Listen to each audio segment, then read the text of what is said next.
This is Hidden Killers Week in Review. A look back at the most prolific stories of the week. Is Hidden Killers with Tony Brueski. Here now, Tony Brueski. There's something strange about silence in a courtroom that never got used. The Idaho courtroom that was supposed to hold Bryan Kohberger's trial. The stage for months of evidence, testimony, and confrontation. The microphone never switched on. The exhibits never flickered across the screen. The jury never saw a single frame of what the state had prepared to prove. And yet, piece by piece, those materials are now leaking out. Not as spectacle, but as a slow, grim inventory of what the public missed when the plea deal shut the door. When prosecutors first laid out their case plan, it was clinical by design. The DNA, the cell phone trail, and the white Hyundai Elantra. No grand motive narrative, no melodrama, just proof.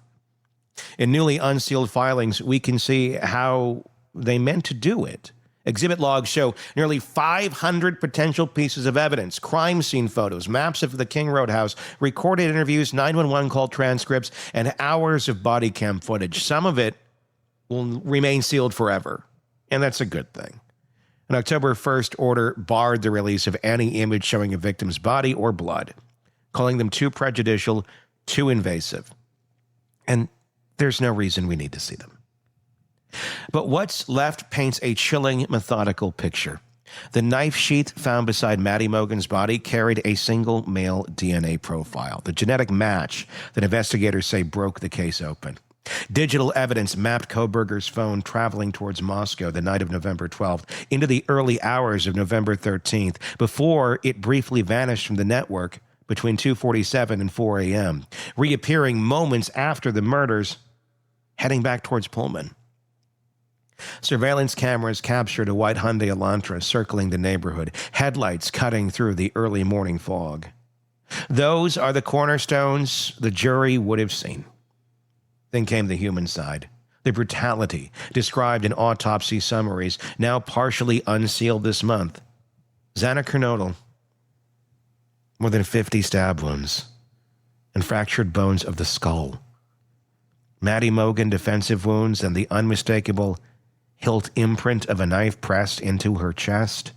Kaylee Gonzalez, grievous facial wounds, and Ethan Chapin, struck with what examiners call frenzied force.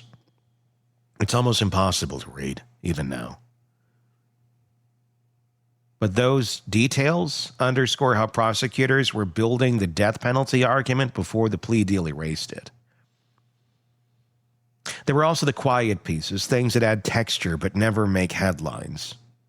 Unsealed police memos describe strange activity at the house in the weeks before the murders. The front door found ajar, noises upstairs, a sense of being watched. Those records meant to establish premeditation, that whoever planned this knew that door, that layout, and those habits. All of it. Years of digital breadcrumbs, DNA work, and forensic reconstructions now exists as paper, not testimony.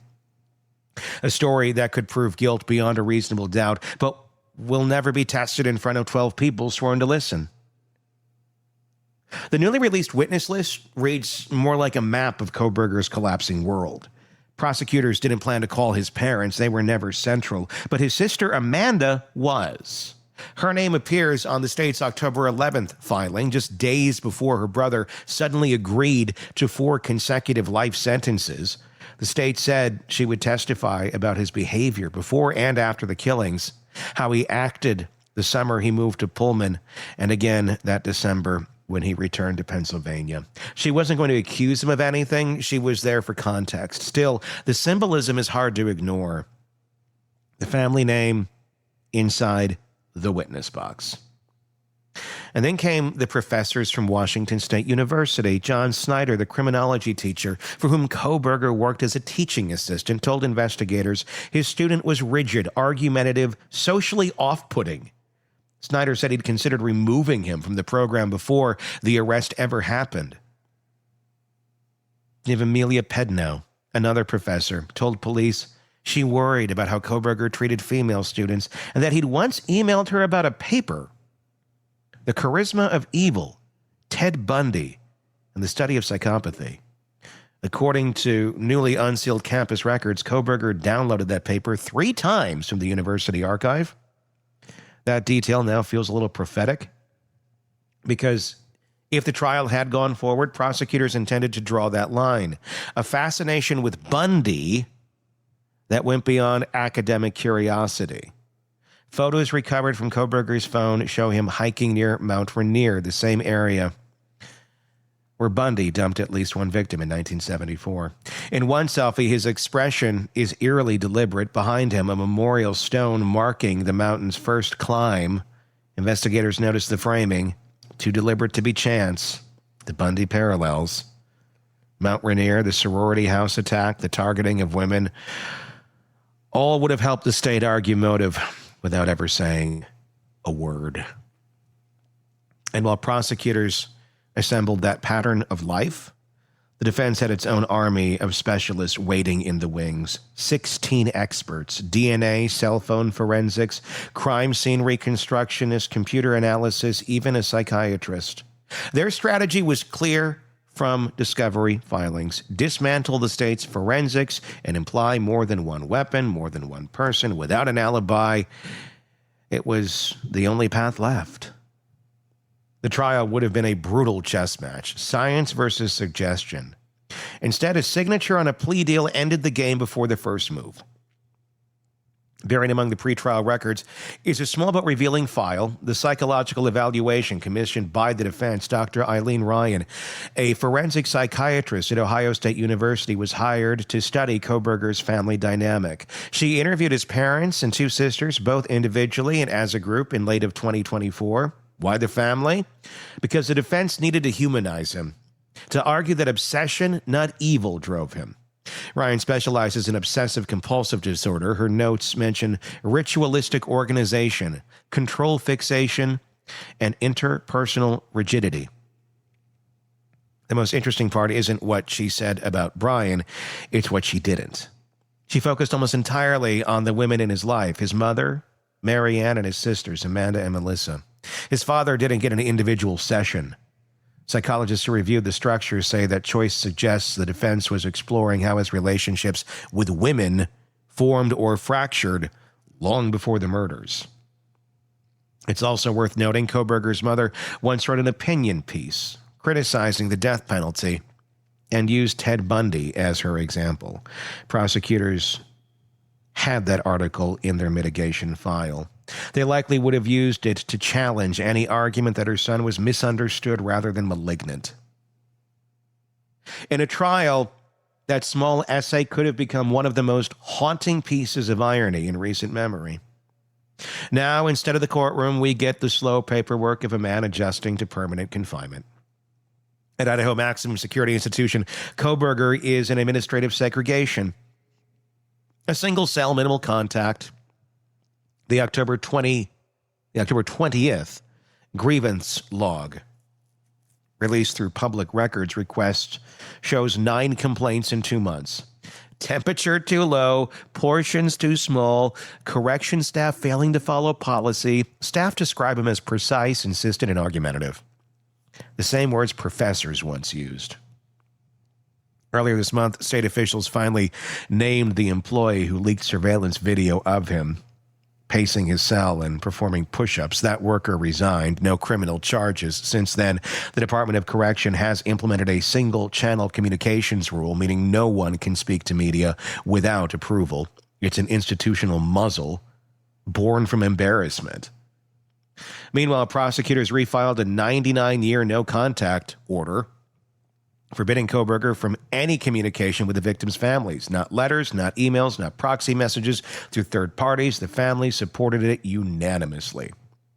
And inside prison, he's kept off all programming lists. No group therapy, no work detail. Officials told NBC News he spends most hours reading case law, filing written corrections to procedural memos, and requesting more legal pads. It's the same personality loop. Control through paperwork. Even in isolation, he's still trying to win arguments no one is having. The plea deal spared Idaho the cost and chaos of a death penalty trial. But it also sealed off one of the things people crave most in cases like this: truth in sequence. Trials don't just convict, they explain. They show us how the pieces fit together, and they force both sides to confront each other under light. Now what we get are the drips of redacted evidence, professors' recollections, and FOIA documents that read like fragments of a confession we'll never hear. The October Unseals gave us enough to know what the state had. DNA that anchored the story. Witnesses ready to describe his social unraveling. Psychological evaluations that hint at obsession. And a digital trail that caught him circling the victim's house again and again. But what they can't give us is a why. The human motive that a prosecutor can only unpack on a witness stand where evidence becomes narrative. Instead, Kohberger's life has moved from courtroom to cell block, a controlled environment where he can argue with no one but the walls. He'll spend decades cataloging grievances, debating regulations, maybe one day writing about justice from the inside. The irony is that for a man who studied criminology, he's now become a textbook. His own case cited in lectures he'll never hear. And the rest of us are left reading footnotes to a trial that never happened. Evidence locked away, witnesses never sworn, a fascination with Ted Bundy left to speculation, and redacted photos. In the end, Bryan Kohberger's story didn't close with a verdict. It simply stopped. A freeze frame of a system that proved its point without saying a single word. Give me your thoughts in the comments. I keep going back to, should they have gone forward with this trial? Should they have put more restrictions on the plea deal? I'd say without a doubt the second. They should have forced him to explain in the same way BTK did. They gave him way too much grace and allowed him to slip into the cracks of the prison system without having to face the bright light of reality. And give him a chance to collapse in front of all of us. But would he have? That would have been the risk. Because if you look at the BTK case, another one that he studied, modeled himself after in some ways, that confession in that courtroom in Wichita, it was cold. It was calculated, and it showed no remorse. Would that have been the best thing for those families? Or what took place, the confrontation that they were able to make with him, especially Olivia? Still, that's, I think, the best moment of the year in terms of courtroom theatrics and raw emotion coming to the surface. Maybe that was the best. Give me your thoughts in the comments section. If you're not already there, search Hidden Killers with Tony Brueski. You'll find us on YouTube, and you can comment there. Make that same search wherever you get podcasts and take us with you wherever you go. And hit subscribe, please. Until next time, I'm Tony Brueski. We'll talk again. Want more on this case and others? Then press subscribe now and don't miss a moment of true crime coverage from Tony Brueski and the Hidden Killers podcast.